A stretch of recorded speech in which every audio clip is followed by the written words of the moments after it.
Welcome to SMFMS Bookends, a satellite show for Save Me From My Shelf, coming out every week after our proper episode. On this show, we read listener letters, answer questions, include extra analysis and episode outtakes, and have a brief chat about the things we're currently reading, watching, or playing. Hello, you are listening to SMFMS Bookends. Christopher Wren over here is Daniel. Frank Lloyd Wright is Abby. Alright, Daniel, I don't think we have any particular updates at the moment, so should we just get straight into some listener letters? Sorry, I was just thinking about cities burning down and Wren being involved in the reconstruction of London, and I bet there's some kind of big architect or town planner of Washington, D.C. after it got what was coming to it in 1812.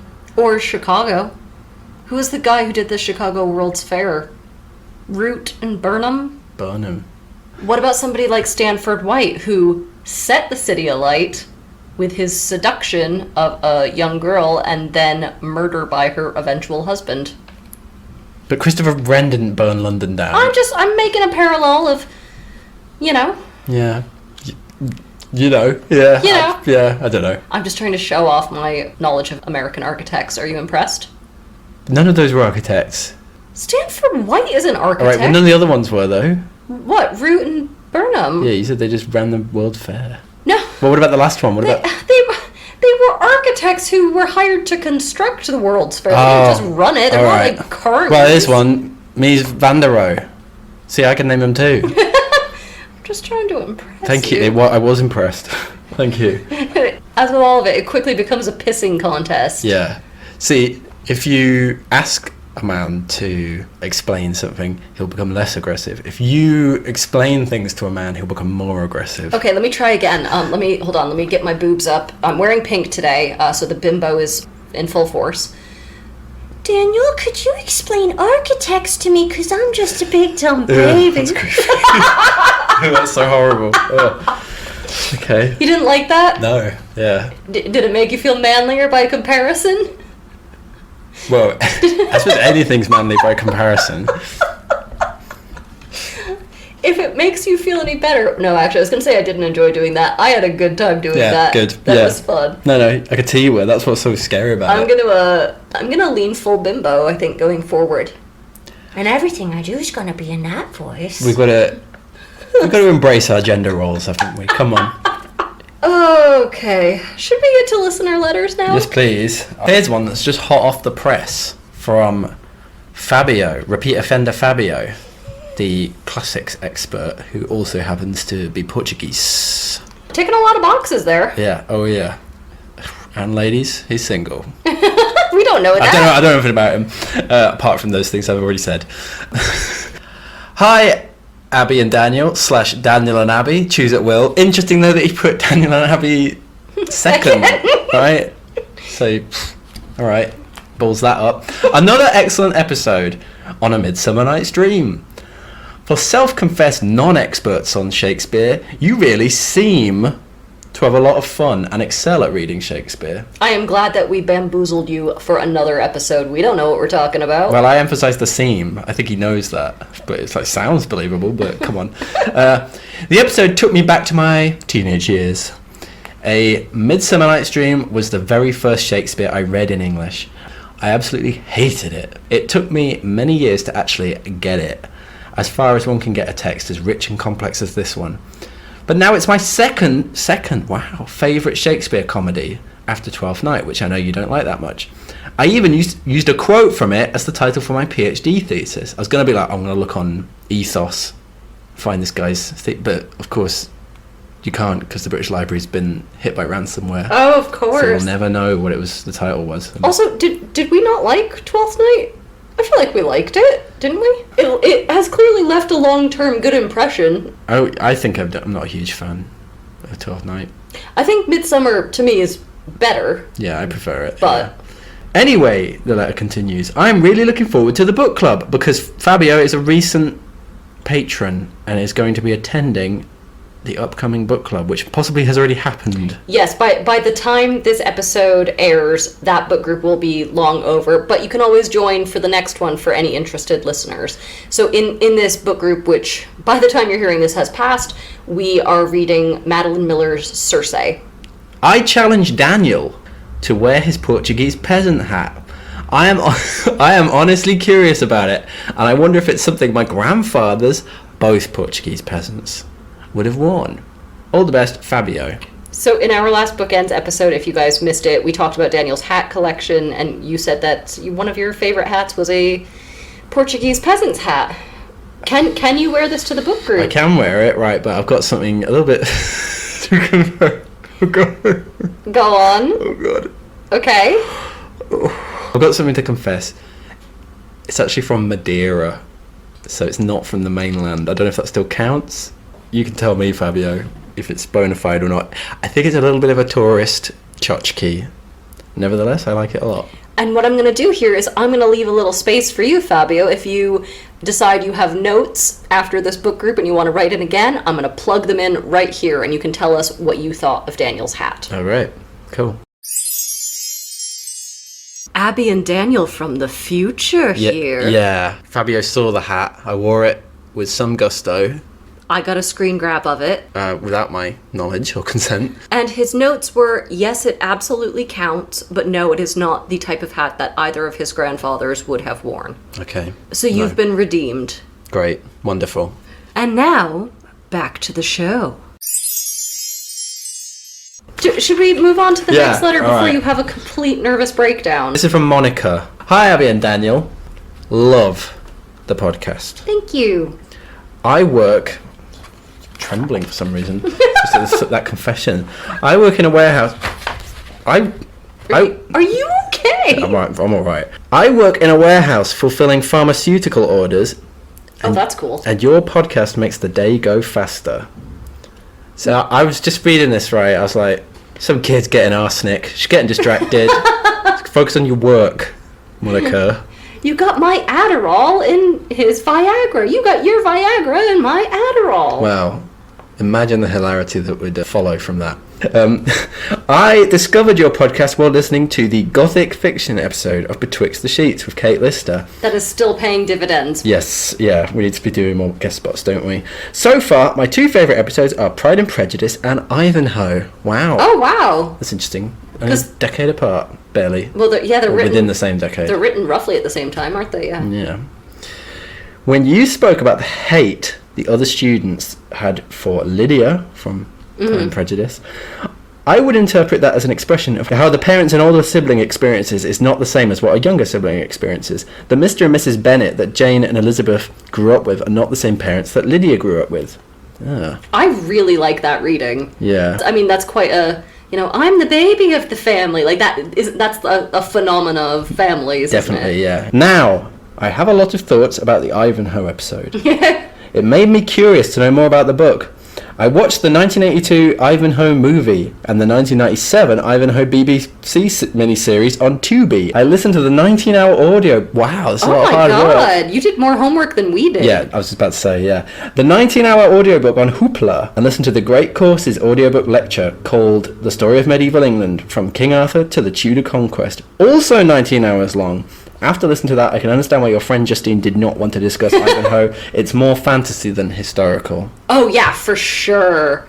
After listening to the audiobook, I realised you were not kidding when you said you streamlined the episode. I'm going to guess that Athelstan was cut because he's a combination of bad himbo / fail son and only served as a foil to Ivanhoe. Yeah. We didn't include that guy, did we? Yeah. He was included when we recapped it, and then in the editing process, I was like, this is just, it's taking forever. Okay, I just remember what gets edited. However, the main reason that I got so interested in the Ivanhoe story was how it made me think about the differences and similarities between the Norman conquest, 958 years ago, and the conquest of the Americas, 532 years ago. The book is about 200 years old and is set in 1194. But its depiction of colonialism is still relevant today. Ulrica's historical counterpart could be argued to be Malinche, the slave concubine of Hernan Cortez. Rowena is Jewish at a time when there is rising anti-Semitism. Ivanhoe is any first or second generation immigrant kid, like me, who has their at-home culture but needs to live in current society's culture. Thanks for doing such a great job on the podcast. You two are the best book reviewing podcast that I know so far. So far.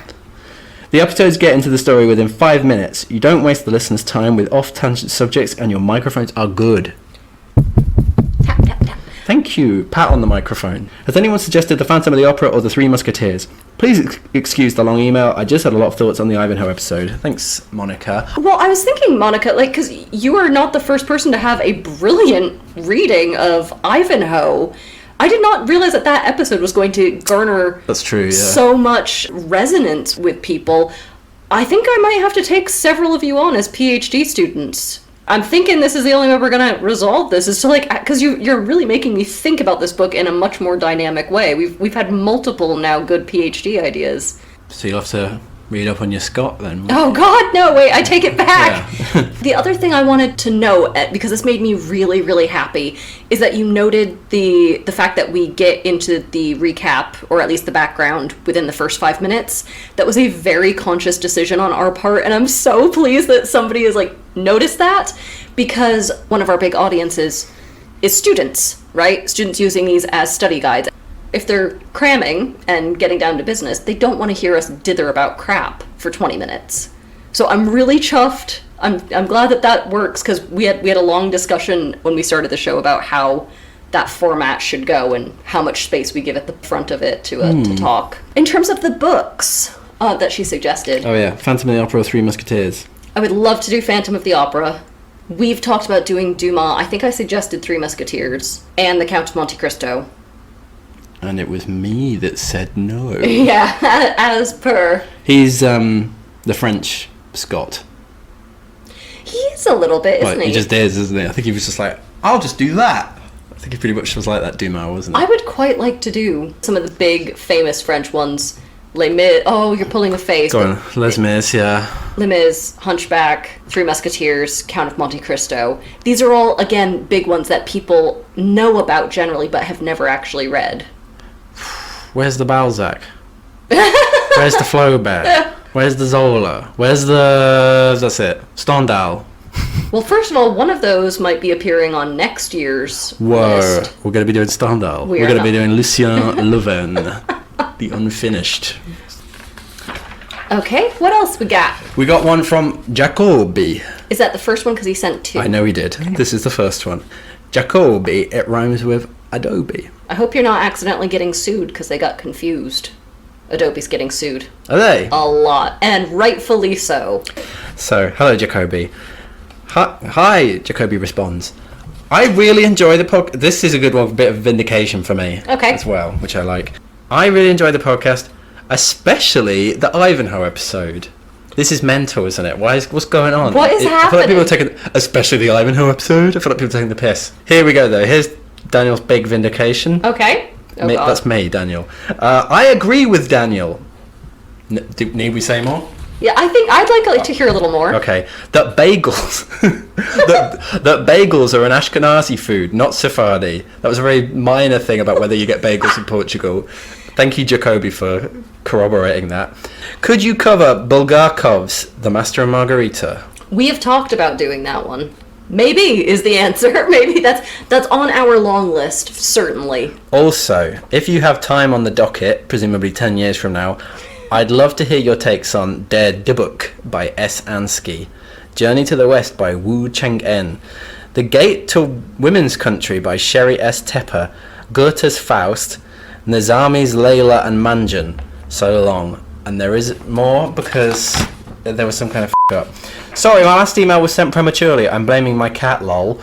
I think I was typing out Mariama Bar's so long a letter and asking if you might cover it. Anyways, I really like the podcast. Thanks for humour and interesting takes. It's got both. Aw. So thanks, Jacobi. We do have Goethe's Faust on our long list as well. I've got The Journey to the West. I haven't read it. Looks long. That's the monkey one, isn't it? Well, it is the monkey one. I've not read any Ansky, but I do like Yiddish literature. Well, I'm just pretty much thinking of Isaac Bashevis Singer. And what about Nizami's Layla and Majnun? Now, you're stumping the band here a little bit. I've never even heard of some of these. Yeah, that would be about 10 years down the line, except for maybe Faust, which I could see being certainly sooner than that. We don't have any plans to do that one, but that would be bumped up more. Yeah, that bumped for you, Jacoby. Don't make any promises. You. Okay, and now for our segment, Bad Goodreads Reviews, the remedial sessions. And today we are going to be covering The Crucible, because we did not have this segment when we originally recorded that podcast episode.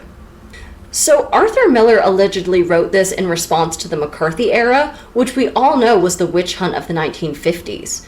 And instead of setting it in the 1950s, he set his play in the time of the Salem witch trials. And this is why the play is so unreadable.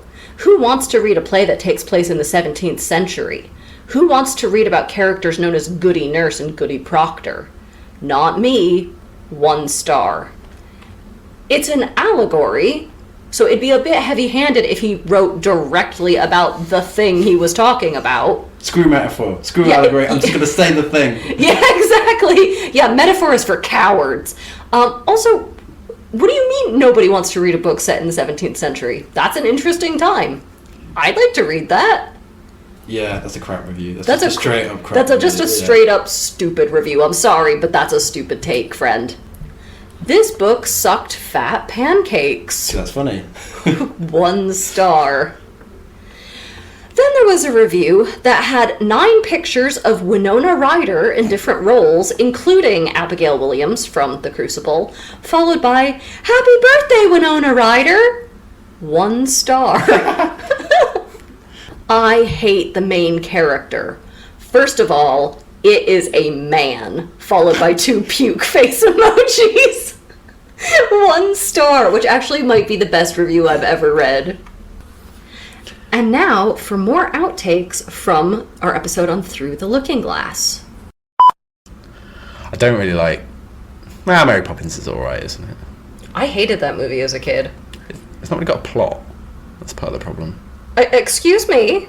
Can I recall our very first episode of this podcast? I think I don't mind that in books. Well, I like the kind of rambling stuff in books, but in a film, I want a tight 90. I want a Hollywood formula. I don't want that bit where they go on the ceiling and you're just like, it's one too many. One whimsical moment too many.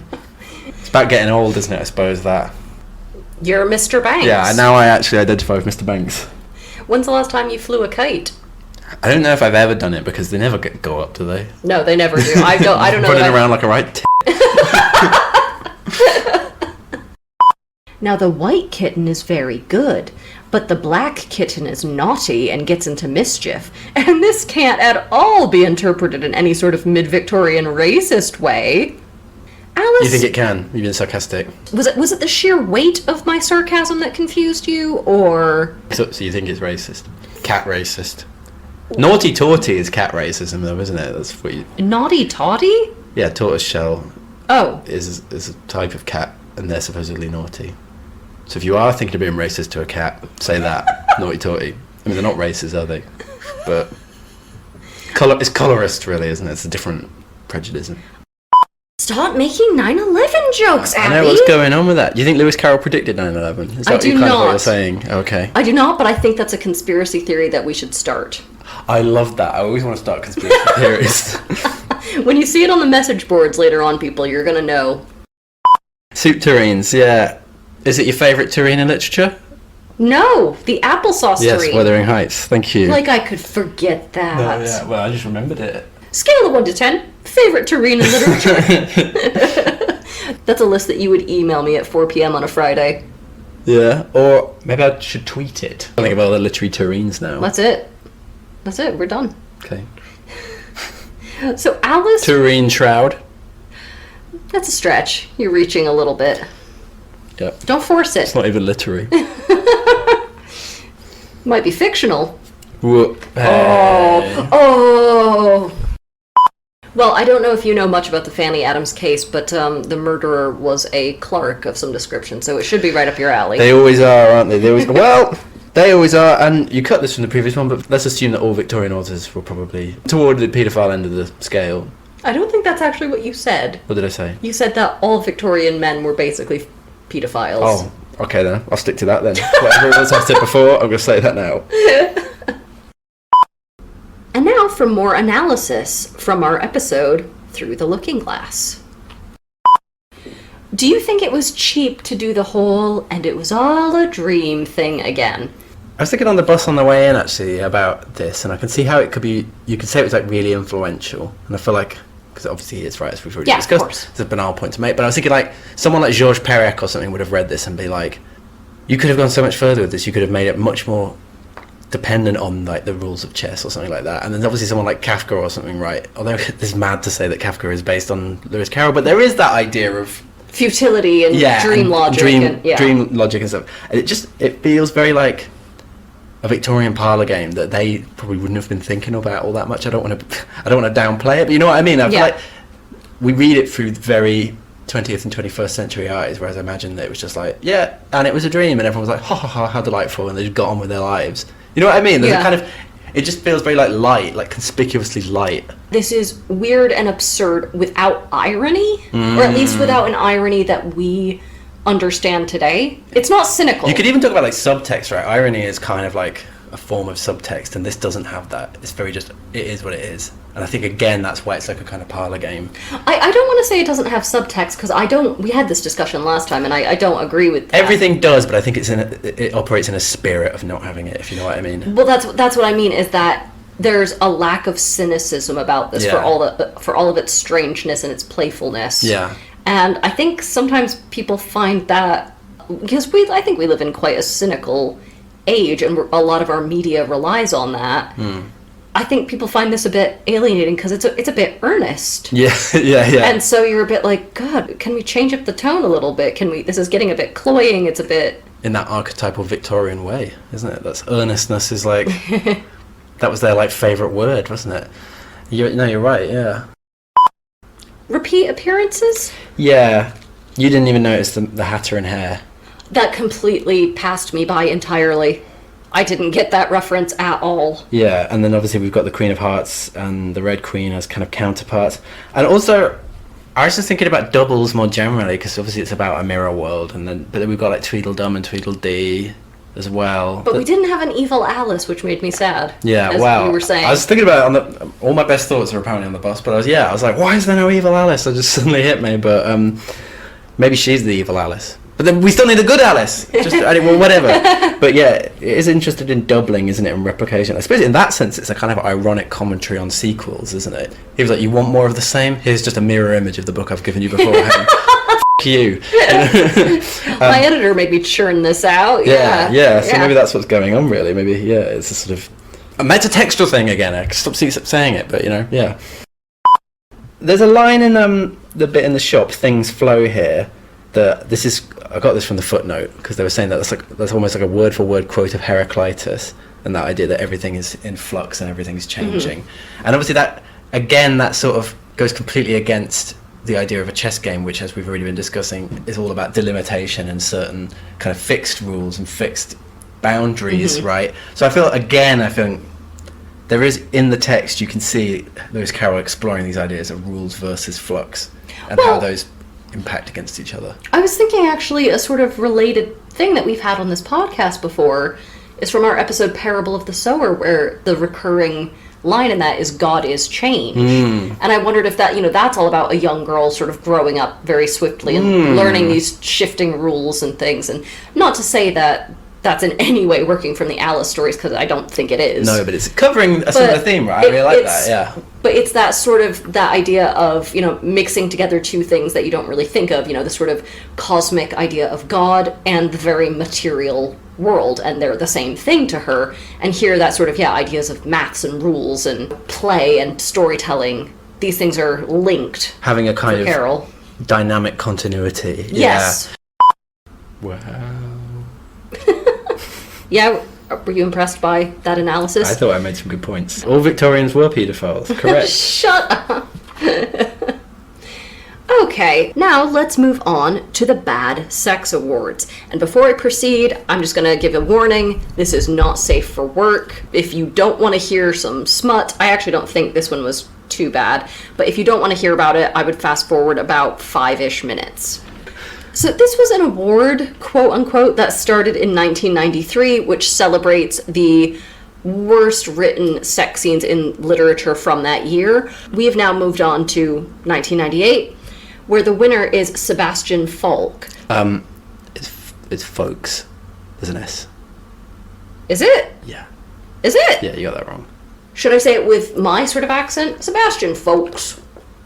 Folks. Yeah. Okay. Anyway, this is from his book Charlotte Gray, which was a World War II spy novel about the French resistance in Vichy, France.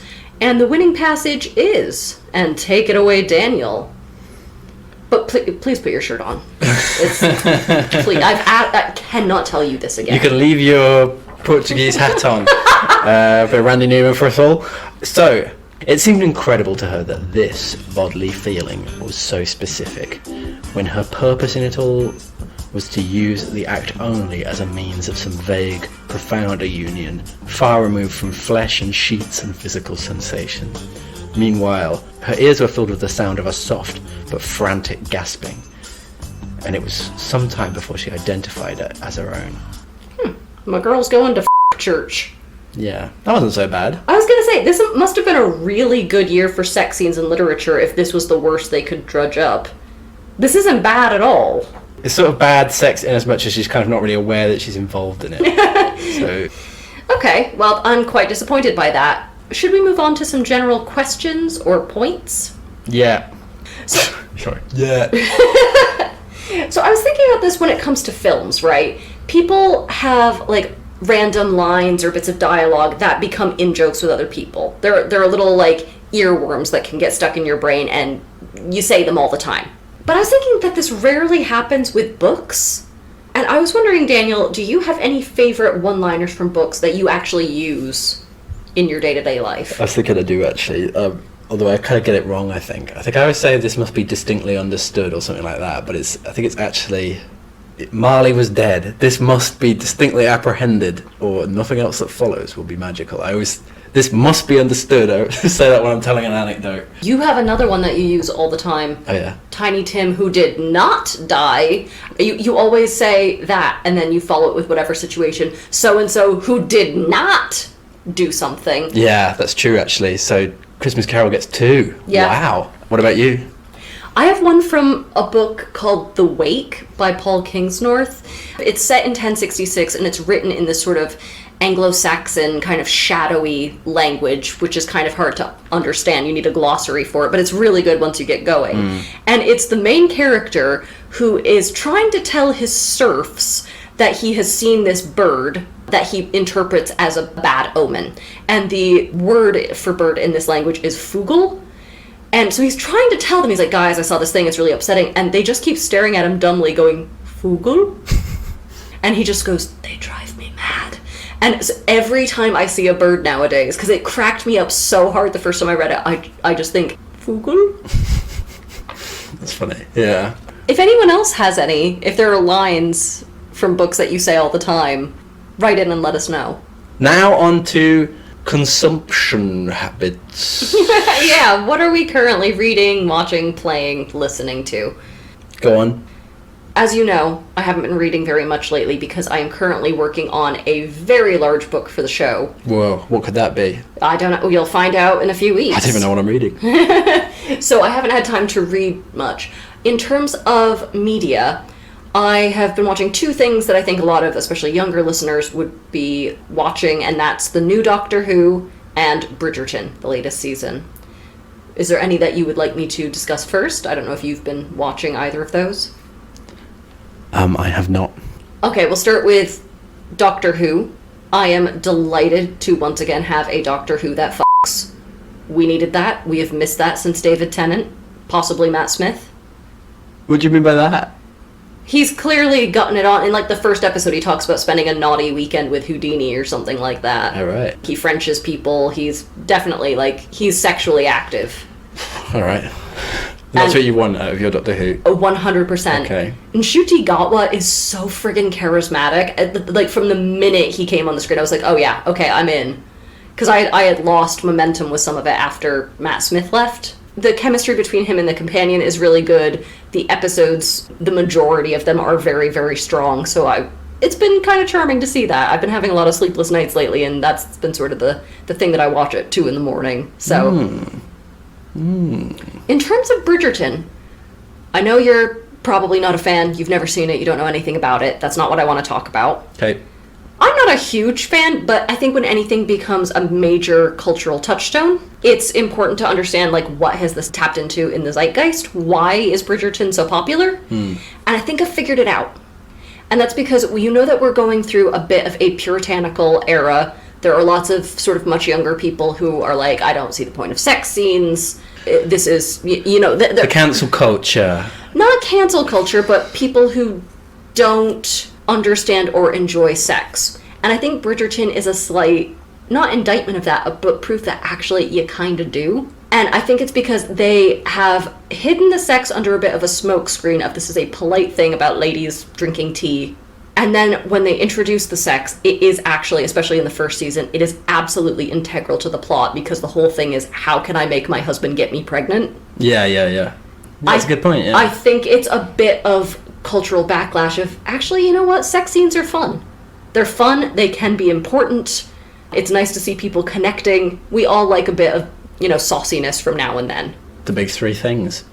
Well, I was just thinking, why has the show gotten so popular in an era where a lot of young people are saying, we do not want to see any sex scenes at all? Some of these are a bit raunchy. It's a way for a younger audience to maybe approach sex in a way that feels safer. Yeah. No, I really like that reading. Yeah, that's really good.